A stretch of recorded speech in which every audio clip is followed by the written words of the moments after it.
Hey guys, thanks for tuning in. It's Jaime at Aguillon International Group with another episode of Be in the Know. So the ideal outcome I have for everybody watching this is that you leave with some facts and data to give you perspective.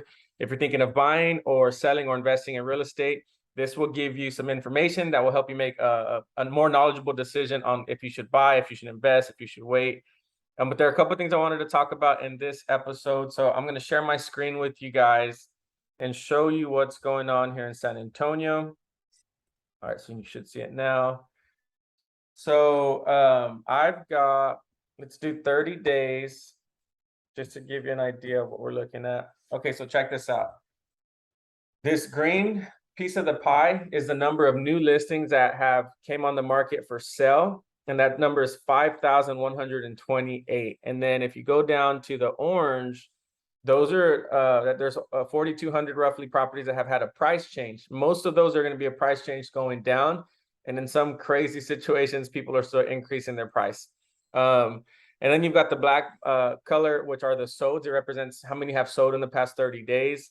And then you've got pending in the blue, which are properties that are getting ready to close, right? So there was a house for sale, they've got an offer on it, they're outside of all the contingencies, and it should be closing soon. And then this little reddish looking is what's called expireds. And those are people who tried to sell for whatever reason. They were not successful at getting their home sold, so that property has now expired.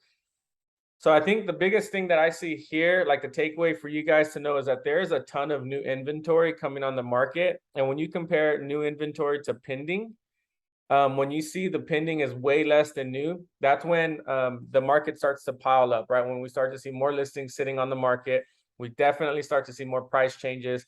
And I think a lot of these price changes, in my humble opinion, are listings that were just overpriced to begin with, right? We've been in a market since 2020 where we've seen some astronomical numbers, houses selling way over appraisal value, listings selling for more than what anybody could fathom. And that mindset has kind of trickled into this quarter of 2022, and it's really not. There's more available listings, so overpriced listings aren't doing what they were doing in 2020, 2021, and in the beginning of 2022. So we're starting to see a lot of them make price adjustments and come back down to where they should have been to begin with, right?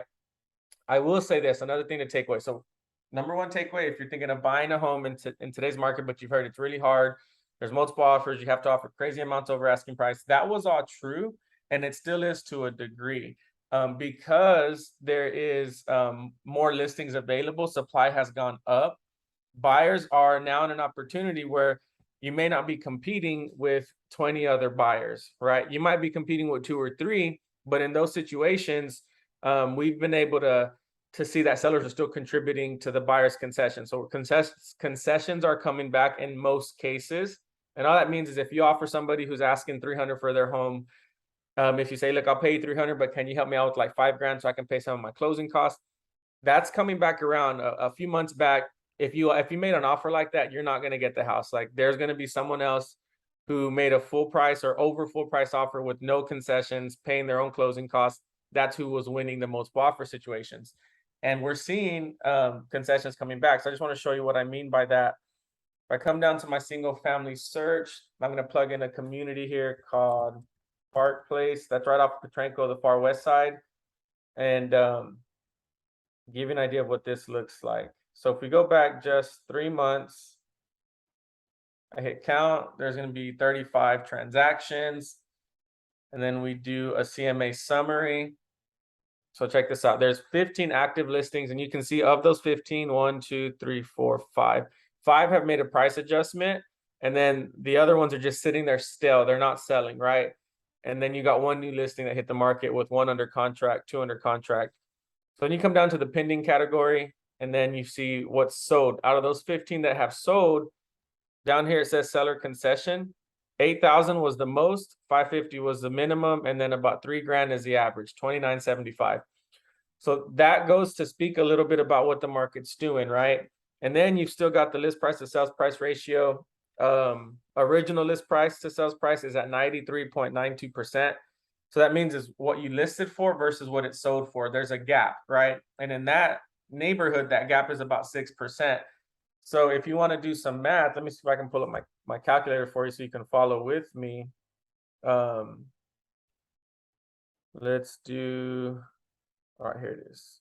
Calculator. If we do, let's use these numbers. 326 is the average sold price here, times 94%, basically. It's 306. So yeah, that's a pretty significant number, right? 6% is a big chunk. It's right around 18K actually, if those numbers are right. 326 minus 6%. Yeah, 19,560. So there is some play in what we're seeing in the houses on the market right now. Okay. A lot of these, I think you'll notice, look at the days on market. Right here, we've got 61 days with the cumulative days on market at 99. They started at 329, which was probably too high to begin with, and they ended up at 320. And then you've come down to this 86er, start at 305 and ended up at 305. That's interesting.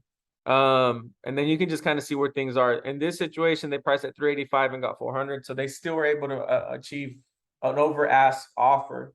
And I want to see this house real quick so you can see what does it look like if you're going to be getting those type of offers. So they priced it right. They took great pictures. I can tell just by looking at these. Looks like it's got something extra on it. Looks like they say they have solar panels, which is a highly debated topic on does it add value or not. So yeah, look at that. It's move-in ready, office, neutral colors. I think this is a great picture. This is a great listing. So I can see why this one would sell for 15K over ask. I mean, you've got soaring ceilings, nice open concept. Look at that. The spindle. All these little details are upgrades. Those aren't typical standard builder amenities, right? Usually you'd get just a sheetrock wall right here.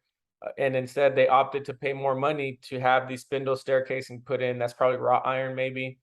But all that makes a difference when selling. So I can see why this house sold over ask by 15K in today's market. So the other thing I want to share with you guys is there's a number that we had been following. I had been sharing it with you on a pretty regular basis, which is a San Antonio market report infographics. If we look at the May inventory, there was 6,000 listings available. You see that right there, 6,029. And that's about 1.8 months of inventory. And then if you go back and you look at June, that number went up to 7,700 listings, which is about 2.3 months. So the market's doing this with inventory. And when inventory goes up, sometimes prices will start to neutralize or in some cases even go down. With the recession in place, that does have some influence on it, but what we know to be true in the last 4 recessions, housing price didn't go down like everywhere else, right? Just because you're in a recession doesn't necessarily mean home prices are going to go down, and that still holds true for right now because you can see we're still up 8.4% in the average sold price here in San Antonio. This is San Antonio. I can't speak to other markets, but for San Antonio for sure. So when you see that over 7,000 listings in June, we're already in August, but the San Antonio Board of Realtors have not released July's numbers. I bet you July is going to be closer to around 9,000 active listings, especially seeing these numbers for the last 30 days. But we'll see when that comes out where that number's at. And with more inventory coming out, you're going to see a lot more price changes and concessions back to the buyer. So if you're thinking of buying or selling real estate right now, it's a good time to do either one, because even though there's more listings available, we're still in a seller's market. There's still under 5 months of inventory. And with that, as a seller, you can still achieve a higher sales price than what you were able to get maybe even last year, with the market still being up about 8% from last year. That means you can sell your house for maybe 8 to 10% more than what it was worth last year. You want to do things like stage it, make sure it's clean, it smells good, put your best foot forward. Because what I've noticed, I call expired listings and canceled listings as a source of business. And when I see houses that expire in today's market, most of the time it's price. They were just overpriced.